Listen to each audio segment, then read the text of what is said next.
اس کے بعد کہ میں اللہ کا رسول ہوں. پھر جب وہ اللہ کو پہچان لیں تو انہیں بتانا کہ اللہ نے ان پر دن رات میں 5 نمازیں فرض کی ہیں.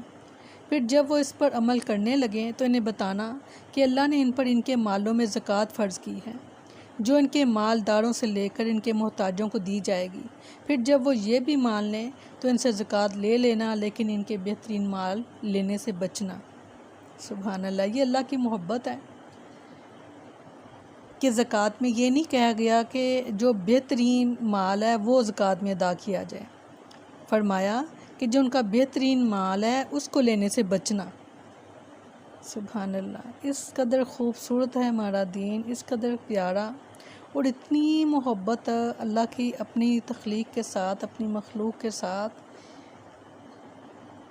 سبحان اللہ، اللہ اکبر کبیرہ والحمد للہ کثیرہ، سبحان اللہ بکرۃ واصیلا. حق تو یہ ہے کہ حق ادا نہ ہوا. ہم تو کوئی مثال بھی نہیں دے سکتے اللہ تعالیٰ کی محبت کے بارے میں.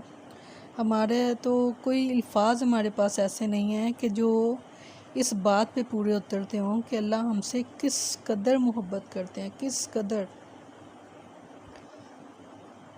اللہ بہت مہربان ہے. کس قدر خوبصورت انداز سے بتایا گیا.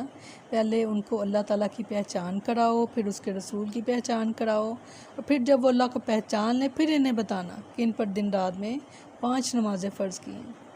سبحان اللہ. پھر وہ جب اس پر عمل کرنے لگیں گے، جب کوئی بھی شخص نماز پڑھنے لگتا ہے تو وہ اللہ تعالیٰ کے نزدیک اللہ تعالیٰ کا قرب اس کو حاصل ہونے لگ جاتا ہے، اور اللہ تعالیٰ اس کو دل کا غنا جو ہے وہ اس کو ادا کرتے ہیں. وہ یہ ہوتا ہے کہ پھر جب دل غنی ہو جاتا ہے نا، پھر اللہ تعالیٰ کے راستے میں خرچ کرتے ہوئے دل گھبراتا نہیں ہے. دل کو اللہ تعالیٰ وسیع اور کشادہ کر دیتے ہیں. پھر تو دل یہ کرتا ہے کہ اللہ ہمیں مال دے، ہم تیرے راستے میں خرچ کریں. اور جنہیں یہ اللہ کے راستے میں خرچ کرنے کی عادت پڑ جائے تو پھر ان کا یہ دل کرتا ہے کہ کچھ بھی اپنے لیے نہ رکھا جائے، کہ سارے کا سارا اللہ تعالیٰ کے راستے میں دے دیا جائے. اصل میں وہی مال ہمارا ہے جو ہم نے اللہ کے راستے میں خرچ کر دیا، اور وہی باقی بچے گا. سیدنا ابو ہریرہ رضی اللہ عنہ بیان کرتے ہیں، ایک شخص نے رسول اللہ صلی اللہ علیہ وسلم سے عرض کی، مجھے ایسا عمل بتائیے کہ جب میں وہ عمل کروں تو جنت میں داخل ہو جاؤں. رسول اللہ صلی اللہ علیہ وسلم نے فرمایا، اللہ کی عبادت کرو اور اس کے ساتھ ذرا سا بھی شرک نہ کرو.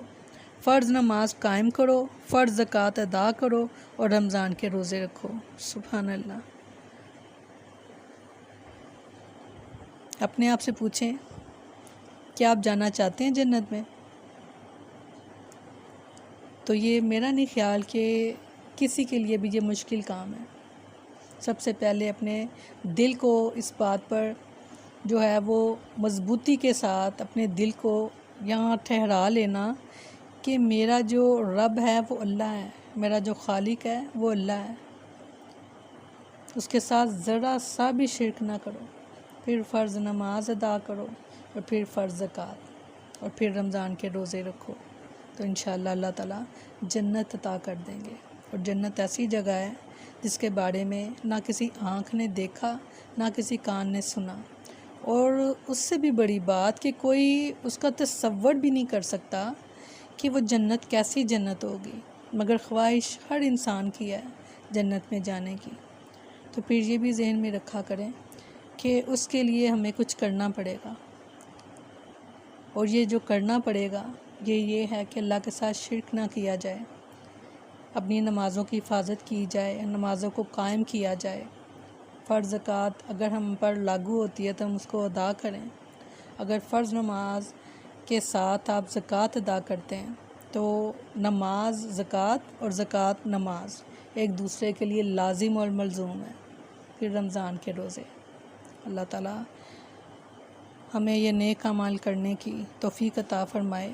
سورۃ مزمل میں فرمایا، نماز قائم رکھو اور زکوٰۃ دو اور اللہ کا قرض دو، اچھا قرض دینا، اور جو نیکی بھی تم اپنی جانوں کے لیے آگے بھیجو گے اسے اللہ کے ہاں پاؤ گے، وہ بہتر اور ثواب میں کہیں بڑی ہے. سبحان اللہ. جو بھی کوئی ذرہ نیکی کسی نے کی ہوگی وہ بھی اس کو وہاں موجود پائے گا، اور کسی نے ایک ذرہ برائی کی ہوگی وہ اس کو بھی وہاں پر موجود پائے گا.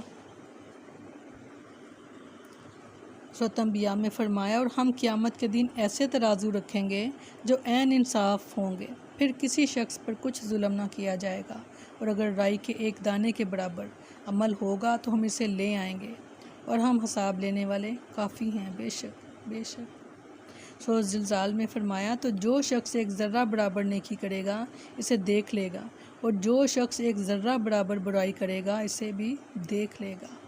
ایک دن ایسا آنے والا ہے کہ انسان اپنے اعمال کو دیکھے گا اور پھر خود اپنے عمل پر گواہی دے گا، اور ہمارے جسم کے اعضاء گواہی دیں گے۔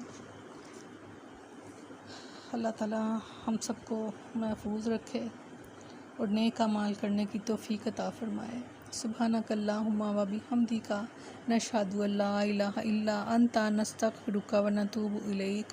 سبحان ربک رب العزۃ عما یصفون، وسلام علی المرسلین، والحمد للہ رب العالمین۔ السلام علیکم ورحمۃ اللہ وبرکاتہ۔